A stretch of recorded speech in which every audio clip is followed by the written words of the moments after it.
Leos, welcome to your weekly Sidereal Astrology forecast. This is for August 22nd through the 28th of 2016. I'm Athen, and this is for Sidereal Astrology. If you are new to the channel, be sure to check out the link down below because the signs are different. All right, so Leos, this week we have an important week. Essentially what we have is a grand cross forming up in the sky involving the moon, who is in the third quarter phase. So this is the part of the lunar cycle which is good to challenge ourselves. And this could be particularly with any insights you gained last week, which was during that full moon. Maybe some insights about relationships for some of you, maybe insights about your work and your routine, because that full moon was on the cusp between both your 6th and your 7th house. But anyways, good week here to challenge ourselves. And this is involving not only that moon, but also Mars, who is going to be going over Saturn here this week, and so that's going to be around Wednesday in particular. So this is all here involving your 4th house, which is the house of your home, the house of family, and also your health as well. So Saturn's already been in here for about just this year off and on, so recently, and it's been important here to have this grounded, disciplined, and patient approach when it comes to these roots in your life. You know, these foundations, whether it's involving your location, involving your health for some of you, however it's expressing itself. So it's good to take all this seriously, and particularly this week, because Mars has recently shifted into this 4th house of yours these past 2 or 3 weeks. So there's been this perhaps motivation or drive to, again, get the home, family, or health situation moving in some sense. Or maybe you guys are just being very independent and very direct in that area.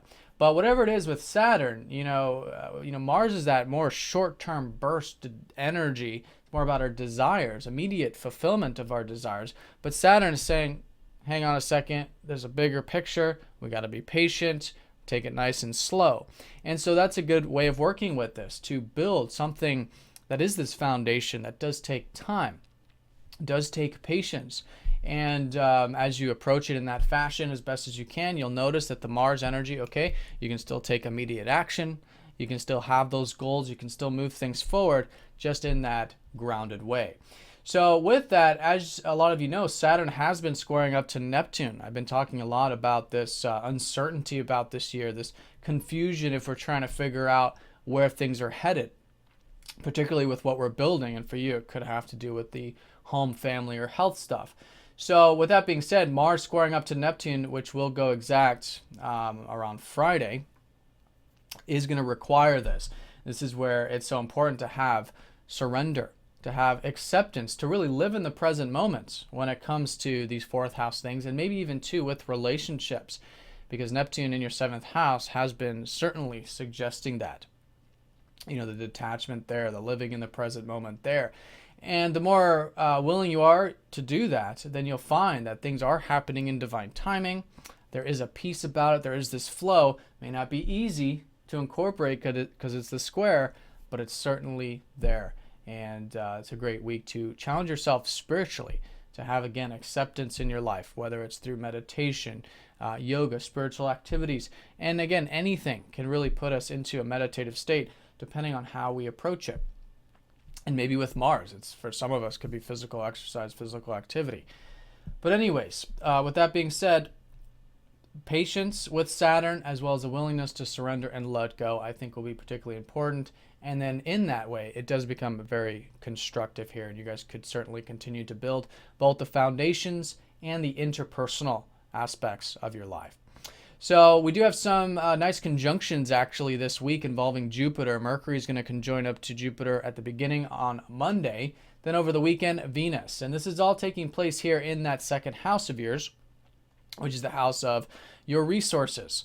In fact, Jupiter recently shifting into here, a lot of you could be seeing some opportunities to cultivate your resources, whether it's your material security, your assets, your finances, maybe just getting an increased sense of self-worth, like you can accomplish and achieve your values. And you certainly can with Jupiter, but Jupiter just brings the inspiration. Jupiter just brings the willingness to see things you hadn't seen before, which is, of course, tremendously powerful, but it's only half of the equation. The other half is to actually walk through those doors, those opportunities, put things into motion. So I would say for the next year plus, with Jupiter here in your second, an excellent time to cultivate those inner and outer resources. And this week, maybe you guys could be thinking about that or learning something. With Mercury here in the second house, you guys can get practical with it. It's a great time to structure your finances.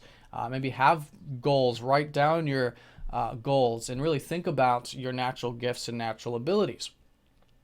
And Jupiter there could be giving, again, a bit of that inspiration of the mind. Then as the weekend approaches, Venus going over here does suggest maybe there are some literal opportunities, because Venus is associated with that second house of the things we value. Maybe seeing the things you value a bit clear and maybe motivated or inspired to cultivate them. So a new beginning with that conjunction. Venus does also rule your 10th house, so some of you could be seeing maybe some opportunities with career over the weekend. Mercury does rule you guys' 11th, so it could be a bit of maybe inspiration about the future, aspirations there with Mercury next to Jupiter as well. But yeah, very nice to have those conjunctions, and definitely the shift where things have been certainly focused on self. And happy birthday for those of you watching for your sun signs who have your birthdays this week. But all of you have the sun in the first house still. So there is this energy that you're gaining through this focus on your goals, your inspirations, even learning more about yourself in the process. And that's really what this whole life path has been about for you, this shift this year. And for the next roughly year and a half, where you'll have the North Node still in your first house to be more independent, right? To have more of that direct energy in your life and pursue things. All right, this is what the first house is all about. So definitely this blend between the first and seventh. And this week, challenging yourself here with both the foundations and those relationships. All right, so Leos, hope you guys have a fantastic week. Thank you for watching, and I'll see you all next week.